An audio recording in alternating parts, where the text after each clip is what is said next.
அதிமுக பொதுச் செயலாளர் எடப்பாடி பழனிசாமி செய்தியாளர்களை சந்தித்து வருகிறார். அதனை பார்க்கலாம். 15 நாள் சிறையில் இருந்தார். இப்படிப்பட்ட நிகழ்வுகள் எல்லாம் நடைபெறக்கூடாது என்பதற்கு தான் எஸ்ஐஆர் இன்றைக்கு தேர்தல் ஆணையம் அறிவிச்சிருக்குது. இதையெல்லாம் வேண்டுமென்றே திட்டமிட்டு மக்களிடத்தில் ஒரு அச்ச உணர்வை ஏற்படுத்தி அவர் வாக்குகள் பறிபோகும் என்று ஒரு தவறான செய்தியை வெளிப்படுத்திட்டு இருக்கிறாங்க. ஏன் அவர்களுக்கு PL-2 இருக்கிறாங்க, கூட்டணி கட்சிக்காரருக்கு PL-2 இருக்கிறாங்க. இன்னைக்கு பல கட்சி ஒன்றாக இணைந்துதான் நீங்க சொல்றீங்க. எல்லாத்துக்கும் ஒவ்வொருத்துக்கும் ஒவ்வொரு பூத்துக்கும் ஒவ்வொரு பாகத்திற்கும் ஒரு PL-2 கட்சி ஒரு 5-6 கட்சி கூட்டணி இருக்குது. 5-6 பேரும் PL-2 பெற்றிருப்பாங்க. 5-6 பேரும் போங்க. அதுல தவறு இருந்தா அந்த தவறு சுட்டி காட்டுங்க, அவர்கள் அதை சரி செய்வாங்க. இதுல எந்தவித தவறு செய்வதற்கு வாய்ப்பே கிடையாது. ஆனா வேண்டுமென்றே திட்டமிட்டு மக்களை குழப்பி ஒரு தவறான செய்தியை மக்களிடத்தில் பரப்பி வருவாங்க. இது ஏற்றுக்கொள்ள முடியாது. அனைத்து இந்திய அண்ணா திராவிட முன்னேற்ற கழகத்தை பொறுத்த வரைக்கும் ஒரு தகுதியான வாக்காளர் பட்டியல் இடம்பெற வேண்டும். தகுதியானவர்கள் தேர்தல் நேரத்தில் வாக்களிக்க வேண்டும் என்பதுதான் எங்களுடைய நிலைப்பாடு. அந்த காரணத்திற்காகத்தான் இந்த எஸ்ஐஆரை நாங்கள் ஆதரிக்கிறோம். ஏன்னா 21 ஆண்டுக்கு பிறகுதான் இப்போ வருது. இன்னைக்கு உதாரணமா ஈரோடு கிழக்கு சட்டமன்ற தொகுதி இடைத்தேர்தல் நடந்தது. அப்பொழுது அங்க ஒரு குடிசை மாற்று வாரியத்தில் சுமார் 1600 வாக்குகள் குடிசை மாற்று வாரியத்துடைய கட்டணம் முழுசு இடிச்சிட்டாங்க. இடிச்சு ஒரு வருஷம் ஆகியும் அந்த வாக்காளர் பட்டியலிருந்து வாக்காளர் பெயர் இடம்பெற்றிருக்குது. உடனே நாங்கள் மாவட்ட ஆட்சியர் போய் நாங்கள் முறையா சம்பந்தப்பட்ட படிவத்தின் மூலமாக இதை கொடுத்து இங்கே குடிசை மாற்று வாரியத்திற்கு வீடெல்லாம் இடிக்கப்பட்டு விட்டது, அந்த வாக்காளர்கள் நீக்கப்பட வேண்டும் என்று கோரிக்கை வச்சேன். எந்தவித நடவடிக்கை எடுக்கல. இன்ன வரைக்கும் வாக்காளர் பட்டியல் இருக்குது. இன்று வரை குடிசை மாற்று வாரியத்தில் ஈரோட்டில் கிழக்கு சட்டமன்ற தொகுதியில் குடிசை மாற்று வாரியம் அந்த வீட்டை முழுமையாக இடிக்கப்பட்டு விட்டது. அந்த பகுதியில் வசிக்கின்றவர்களுடைய பெயர் இன்னும் வாக்காளர் பட்டியல் இருந்திருக்குது. ஆக இப்படிப்பட்ட நிலையெல்லாம் மாற வேண்டும். இப்படிப்பட்ட வாக்காளர்கள் எல்லாம் வாக்காளர் பட்டியலிருந்து விடுவிக்க வேண்டும். முறையாக அவர்கள் எங்கே போய் தங்கி இருக்கிறார்களோ அதை கண்டுபிடித்து அவர்களே வாக்காளர் பட்டியலில் இடம்பெற வேண்டும். இதுதான் எங்களுடைய நிலைப்பாடு. எஸ்ஐஆர் தொடர்பாக உச்சநீதிமன்றத்தில் திமுக வழக்கு தொடர்ந்திருக்கு. அதுல அதிமுகவும் தன்னை இணைச்சுக்கணும்னு சொல்லி ஒரு பெட்டிஷன் போட்டிருக்கீங்க. ஆமா, ஏன்னா இதுல சில தவறான தகவலை திமுக பதிவு வச்சா அதை சரி செய்யணும்ல. மக்களுக்கு ஏற்படுகின்ற பிரச்சனையை நாங்க உண்மை நிலையை எடுத்து சொல்றதுதான் நாங்க போயிடுவோம், ஜாயின் பண்ணிடுறோம். அதுல இல்லைன்னா வேண்டுமென்றே திட்டமிட்டு ஒரு தவறான தகவலை நீதிமன்றத்தில் பதிவு செய்யப்படும். என்ன அவங்களுக்கு பதற வேண்டிய அவசியம் என்ன? ஏன் பதறாங்க? ஏன் அலறாங்க? ஊடக நம்பர் 10 அத்தனை பேருக்குமே தெரியும். தெரியாத ஒண்ணுமே கிடையாது. ஆக வேண்டுமென்றே திட்டமிட்டு ஒரு குழப்பத்தை உருவாக்கி கொண்டிருக்கின்றார். ஏதோ எஸ்ஐஆர் வந்தா மக்களுக்கு வாக்களிக்கக்கூடிய உரிமையை பறிபோயிரும் என்ற ஒரு தவறான செய்தியை பரப்பிட்டு வராங்க. இது கண்டனத்துக்குரியது. இன்றைக்கு பல முறை இந்த எஸ்ஐஆர் பணி தமிழகத்தில் நடந்திருக்குது. 8 முறை நடந்திருக்குது இதுக்கு முந்தி. ஆக அப்பெல்லாம் பதறல. ஸ்டாலின் அவர்கள் பதறதுக்கு காரணமே அதில் இருக்கிற இறந்தவர்கள் வாக்குகள், அங்கே வசிக்காதவர்கள் வசிப்பதாக வாக்காளர் பட்டியல் இடம்பெற்றுகின்ற வாக்காளர்கள், இப்படிப்பட்ட வாக்காளர்களை தேர்தல் நேரத்தில் கள்ள ஓட்டு போடுவதற்கு இனி முடியாது. எஸ்ஐஆர் வந்துவிட்டார். அதனாலதான் இந்த குளறுபடியை, இந்த அவதூறு செய்தியை பரப்பி வர்றாங்க.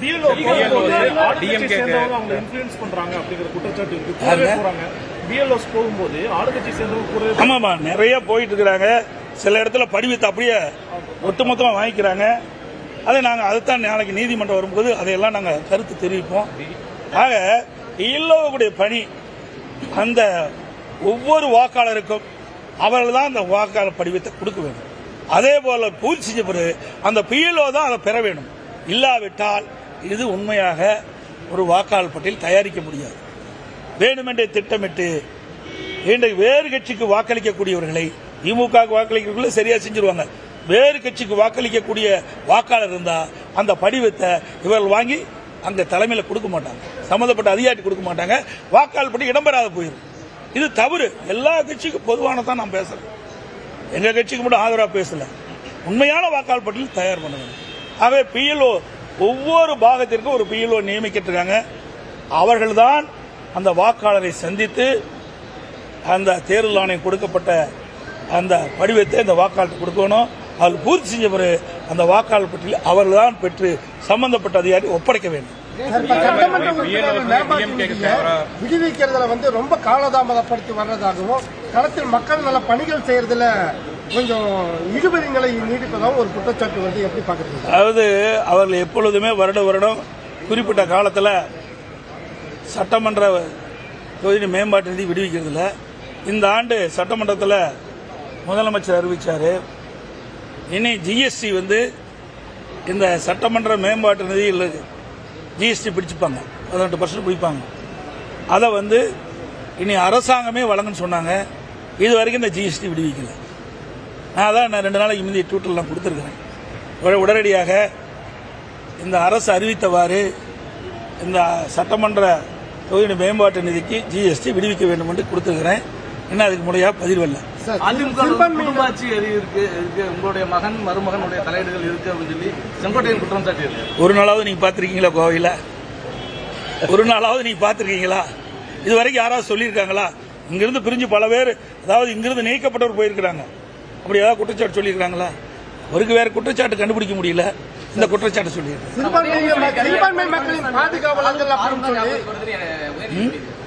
எடப்பாடி பழனிசாமினாலே காலும் காரும் தான் ஞாபகத்துக்கு வருதுன்னு சொல்லி ஒரு விமர்சனம் பண்ணியிருக்காங்க. உதயநிதி ஸ்டாலின் எடப்பாடி பழனிசாமினாலே காரும் காலும் தான் ஞாபகத்துக்கு வருது அப்படின்னு எனக்கு அது புரியலையே. அதாங்க வேணுமென்றே திட்டமிட்டு இப்படி செய்தி சொல்றது, வேற எந்த செய்தியும் கிடைக்கல.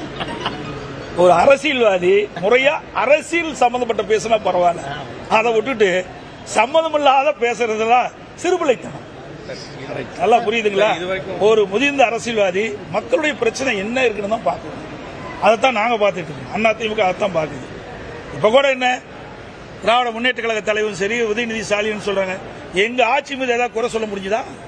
சொல்லுங்க பார்க்கலாம். இது வரைக்கும் பல பேட்டியில கொடுத்திருக்கிறாங்க. அதிமுக ஆட்சியில இன்ன குறைன்னு சொல்றாங்களா? சொல்லவே முடியாது. பாரதிய ஜனதாவோட எடப்பாடி பழனிசாமி கூட்டு வைத்து விட்டார். பாரதிய ஜனதாவோட அதிமுக அடிமையாகிவிட்டது. பாரதிய ஜனதா அலுவலகம் டெல்லியில இருக்கு. இப்படித்தான் சொல்ல முடியும்.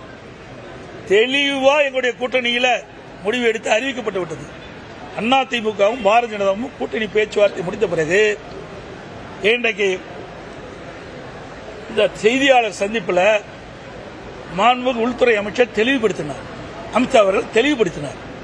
அதுல பாரதிய ஜனதா அதிமுக கூட்டணி அமைச்சிருக்கிறது. இந்த கூட்டணிக்கு அதிமுக தான் தலைமை தாங்கும். தெளிவா நீங்க பேட்டியில் போடுங்க, அடிக்கடி மாத்தி மாத்தி போடாதீங்க. அனைத்து இந்திய அண்ணா திராவிட முன்னேற்ற கழகம் தான் எங்கள் கூட்டணிக்கு தலைமை தாங்கும். அனைத்து இந்திய அண்ணா திராவிட முன்னேற்ற கழகம் தான் ஆட்சி அமைக்கும். எங்களுடைய கூட்டணியுடைய முதல் வேட்பாளர் இபிஎஸ். தெளிவா உங்க கூட்டத்தில் வந்திருக்குது, எல்லா பத்திரிகையிலும் வந்துவிட்டது. ஆனா வேண்டுமென்றே திட்டமிட்டு ஏதாவது ஒரு காரணத்தை காட்டி தவறான செய்தி வெளியிட்டிருக்கிறீங்க. இது சரியல்ல. அதிமுக தான் ஆட்சி அமைக்கிட்டாங்க. அப்புறம் ஏன் ஸ்டாலின் போய் பாரதிய ஜனதாவை குறை சொல்லிட்டு இருக்காங்க? இங்க ஆட்சி அமைக்கிறது எங்க கூட்டணியில் அதிமுக. முதலமைச்சர் வேட்பாளர் அதிமுக கட்சி சேர்ந்தது. அப்படிங்கிற எங்களை பத்தி விமர்சனம் செய்ய முடியாது. இருந்தா தானே செய்யறதுக்கு. அவ்வளவு இந்த 4.5 ஆண்டு காலத்தில் திராவிட முன்னேற்ற கழக ஆட்சியில் மக்களுடைய பிரச்சனை தீர்க்கல. மக்கள் கொதிச்சு போயிருக்கிறாங்க. விவசாயிகளாகட்டும், வியாபாரிகளாகட்டும், தொழிலாளர்களாகட்டும், அரசு ஊழியர்களாகட்டும், யாருக்காவது நன்மை செஞ்சிருக்கீங்களா? ஒண்ணுமே கிடையாது. அத்தனை மக்களுமே இந்த ஆட்சி அப்புறப்படுத்த வேண்டும், அகற்ற வேண்டும். மக்களோட ஆட்சி தமிழகத்திலே நடந்து கொண்டிருக்கிறது, அகற்ற வேண்டும் என்ற கொந்தளிப்போடு தான் இன்னைக்கு பார்த்துட்டு இருக்கிறாங்க. அதிமுக ஆட்சியில் கொண்டு வரப்பட்ட திட்டம், நிறைவேற்றப்பட்ட திட்டத்தை ரிப்பன் கட்டி திறந்து வைக்கிறார். உங்க மேம்பாலம் இருக்குது, யாருடைய ஆட்சியில் கொண்டு வந்தோம்? நல்லா உங்களுக்கு அத்தனை பேர் இங்க இருக்கிற நண்பர், அத்தனை ஊடக நம்பர் இருக்குது, பத்திரிகை நம்பர் இருக்கீங்க. நான் அடிக்கல் நாட்டும் போது எல்லாமே வந்தீங்க, எல்லாம் படம் பிடிச்சு காட்டினீங்க.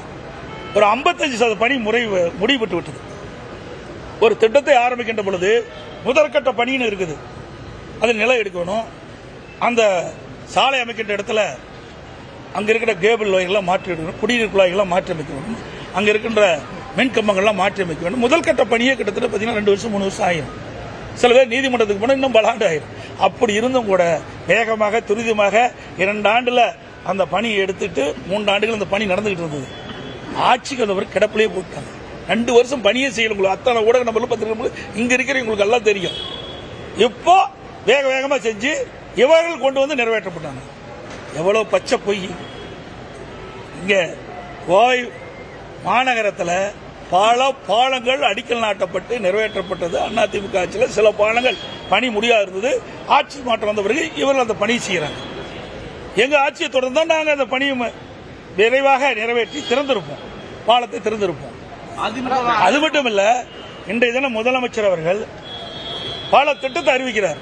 நிதியே ஒதுக்கல, நிதியே ஒதுக்காம பல திட்டத்துக்கு அடிக்கல் நாட்டிட்டு இருக்கிறாங்க. இப்படி ஒரு வேடிக்கையான அரசு எங்கேயுமே இல்லை தமிழகத்தில், பட் இந்தியாவில் எங்கேயுமே கிடையாது. அதிமுக அனைவரும் ஒருங்கிணைக்க பாஜக தான் தன்னை சொல்லுச்சு அப்படின்னு செங்கோட்டையன் சொல்லியிருக்காரு. சார் அதெல்லாம் விட்டுருங்க, அதெல்லாம் முடிஞ்சு போனது சார். அது முடிஞ்சு போனது, அதை பத்தி ஏன் பேசுறீங்க? எங்க கட்சியில் அவர் இல்ல, அதை பத்தி பேச வேண்டிய அவசியம் இல்லை. செங்கோட்டையன் ஓபிஎஸ் நீக்கிறதுக்கான காரணத்தை சொல்லியிருக்கீங்க. சசிகலா கட்சியை நீக்க சார் இதெல்லாம் முடிஞ்சு போன விஷயத்தை திருப்பி ஏன் சார் கிளறீங்க? உங்களுக்கு விவாத மேடைக்கு வேணும், இன்னைக்கு நைட்டு இரவு அதுக்கு பேச வேணும், ஊடகத்தில் விறுவிறுப்பான செய்தி வேணும். இதெல்லாம் முடிஞ்சு போன விஷயம், அதை பத்தி பேச வேண்டிய அவசியம் இல்லை. அதனால இந்த பயனும் இல்லை. 2017 போன்று மீண்டும் விரைவில் கட்சி ஒன்றிணையும், எல்லாரும் ஒன்றிணைவாங்க அப்படின்னு சார். அதுதான் நான் திருப்பி சொல்றேன். முடிஞ்சு போன விஷயத்தை திருப்பி பேசாதீங்க. உங்களுக்கு விறுவிறுப்பான செய்தி வேணுங்கிறதுக்காக இந்த கேள்வி கேட்க வேண்டாம். இதெல்லாம் முடிந்து போய்விட்டது. அதிமுக மிகச் சிறப்பாக செயல்பட்டு இருக்குது. வேண்டுமென்றே திட்டப்பட்டு சில பேர் இந்த அவதூறு பிரச்சாரத்தை பரப்பிட்டு இருக்காங்க. அதுக்கு நீங்க கேள்வி கேட்டுட்டு இருக்கீங்க. தயவு செய்து இந்த கேள்வி எல்லாம் இதோட விட்டுருங்க. அன்பு கூர்ந்து உங்களை கேட்டுக்கிறேன் சார். ஒவ்வொரு கட்சி தலைவரும் அந்த கட்சி வளர்ப்பதற்கு பேசுகின்ற பேச்சு. எதுக்காக கட்சி ஆரம்பிக்கிறாங்க? அதெல்லாம் ஒவ்வொரு கட்சியிலையும் கட்சி தொண்டர்களை உற்சாகப்படுத்துவதற்கு பேசுவது அது இயல்பு. அது எல்லா கட்சியிலுமே நடக்குது. இந்த கட்சியில் மட்டும் இல்ல, எல்லா கட்சியிலும் அப்படித்தான் நினைக்கிறாங்க. காங்கிரஸ் இப்ப பேசுறதுல திமுக கிட்ட எங்களுக்கு ஆட்சியில் பங்கு வேணும்னு கேட்கிறாங்க, திமுக கொடுக்க மாட்டேங்குது.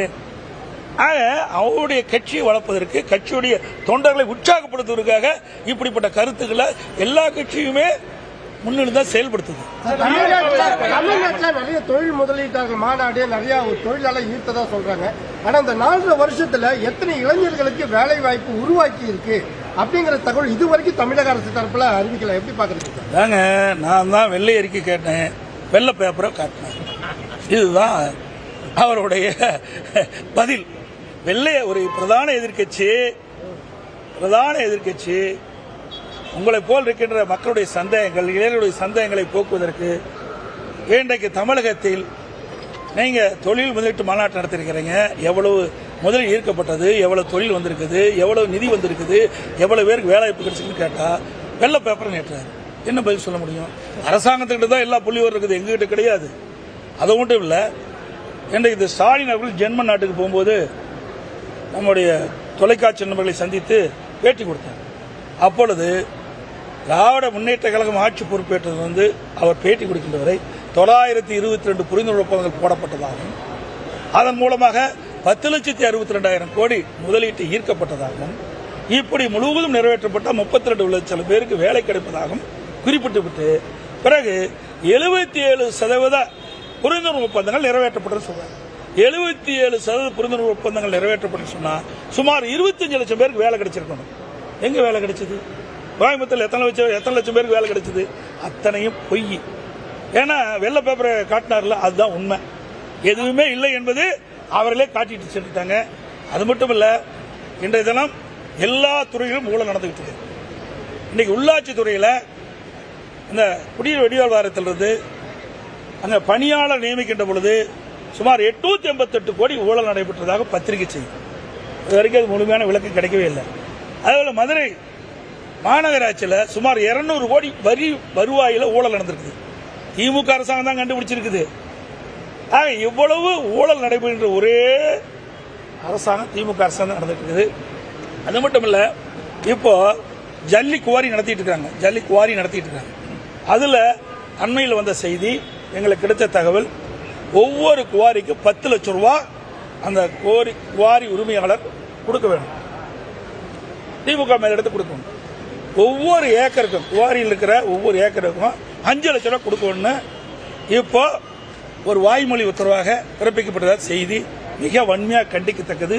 ஏற்கனவே ஒரு டன்னுக்கு குவாரியில் அதில் ஒவ்வொரு டன்னுக்கும் எவ்வளவு விலை நிர்ணயம் செஞ்சாங்க. நாங்கள் எதிர்ப்பு கொடுத்தோம்னா அதை கைவிட்டுட்டு மீண்டும் இப்பொழுது அந்த குவாரி உரிமையாளர்களை மிரட்டுகின்றார்கள். ஒவ்வொரு குவாரிக்கும் இவ்வளவு பணம் கொடுக்க வேண்டும் என்று நிர்பந்தம் செய்கிறார்கள். இது வன்மையாக கண்டிக்கத்தக்கது. வாய்ப்பு இருக்கா அதிமுக கூட்டணியில்? சார், எல்லாமே அதிமுக பொறுத்த வரைக்கும் 2019 நாடாளுமன்ற தேர்தலையும் தேர்தலுக்கு அறியாமல் தான் நாங்கள் கூட்டணி பேச்சு 2021 சட்டமன்ற பொதுத் தேர்தலையும் கூட்டணி பேச்சுவார்த்தை தேர்தலுக்கு குறுகிய காலத்தில் நாங்கள் பேச்சு 2024 சட்டமன்ற நாடாளுமன்ற பொதுத் தேர்தலையும் தேர்தலுக்கு அருகாமையில் குறுகிய காலத்தில் தான் நாங்கள் கூட்டணி அமைச்சோம். அதே போல தேர்தல் நெருங்கின்ற பொழுது கூட்டணி அமைக்கப்படும், நிச்சயமாக உங்கள் முன் தெரிவிக்கப்படும் என்ற செய்தியை சொல்லி அனைவருக்கும் நன்றி. சார், ஒரே ஒரு கேள்வி.